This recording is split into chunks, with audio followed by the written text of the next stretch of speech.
तो बिजली का उपयोग हम किन किन कामों में करते हैं? एसी चलाने में, पंखा चलाने में, हीटर चलाने में, फ्रिज चलाने में, कूलर चलाने में, पंखा चलाने में, मोटर चलाने में, हाँ, चक्की चलाने में। बहुत सारी जो चीज़ें हैं जिनसे जो बिजली से चलती हैं वो बिजली से चलने, चक्की भी, आटा चक्की भी बिजली से चलती है। तो हमारे घरों में बहुत सारे ऐसे उपकरण रखे हैं जो किससे चलते हैं? बिजली से चलते हैं। अब ये बिजली से चलते हैं, बिजली हमें पैसे में मिलती है, फ्री में नहीं मिलती ना। तो हमें बिजली को क्या करना चाहिए? बचाना चाहिए।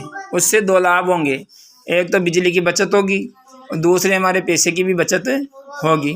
तो हम बिजली को अब कैसे बचाएं?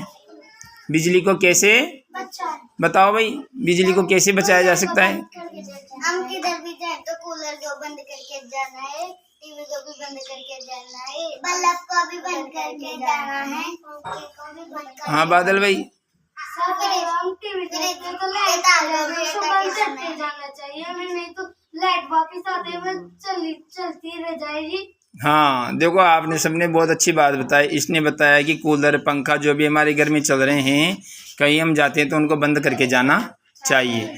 बिना मतलब के कोई भी बिजली की चीज़ हमें नहीं चलानी चाहिए। जब हमारे काम हो, जब हमें आवश्यकता हो, तभी इन बिजली के उपकरणों को हमें चलाना चाहिए। नहीं कर, अगर हमारे काम नहीं आ रहा तो हमें उसको बंद कर देना चाहिए। अभी बादल ने भी बताया कि कई बार जो ना हमारे बिजली के उपकरण चलते रहते हैं और बीच में लाइट चल जाती है और बहुत देर तक जब लाइट नहीं आती है हमें उसका इंतज़ार करके घर से बाहर निकल जाते हैं या कहीं दूसरी जगह चले जाते हैं और उन सब उपकरणों को बंद करना भूल जाते हैं।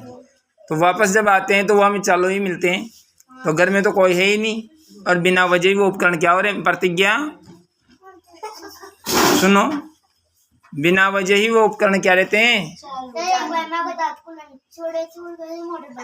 मोटर जल गई थी। देखो उपकरण जल भी जाते हैं, ज़्यादा देर तक उपकरण बिना कारण के चलते रहते हैं ना, तो वो क्या हो जाते हैं? जल जाते हैं ना। तो फिर नुकसान किसको होता है? हमें होता है। तो इसलिए हमें क्या करना है? बिजली को बचाने के लिए बिजली के जो भी उपकरण हैं, जब हमें आवश्यकता हो तभी तो उनको चलाना चाहिए और जब आवश्यकता नहीं हो तो उनको तुरंत बंद कर देना चाहिए। देखो कई बार हम मकान की छत पे, गली के मोहल्ले के खंभे में क्या होती है? लाइट लगा लेते हैं उजाला करने के लिए, लेकिन वो सुबह तक जब सूरज निकल जाता है तो सुबह तक भी वो जलते ही रहते हैं। तो सूरज निकलने के बाद उसका क्या काम है? उसकी रोशनी से कोई फ़र्क पड़ेगा क्या? तो हमें क्या कर देना चाहिए? तुरंत उसको बंद कर देना। इसलिए इस प्रकार से हमें बिजली बचानी, क्योंकि बिजली किससे मिलती है? फ्री में मिलती है क्या बिजली? क्या लगता है? तो अब बिजली को अगर ज़्यादा काम में लेंगे तो हमारे पैसे का भी नुकसान है और बिजली की बचत भी नहीं हो पाएगी, है ना। तो इसलिए हमें बिजली को भी बचाना चाहिए। उससे दो फायदे हैं, पैसे भी बचेंगे और बिजली भी बचेगी। सरकार को बिजली भी कम बनानी पड़ेगी, है ना। इसी तरह से अब दूसरी ऊर्जाएं हैं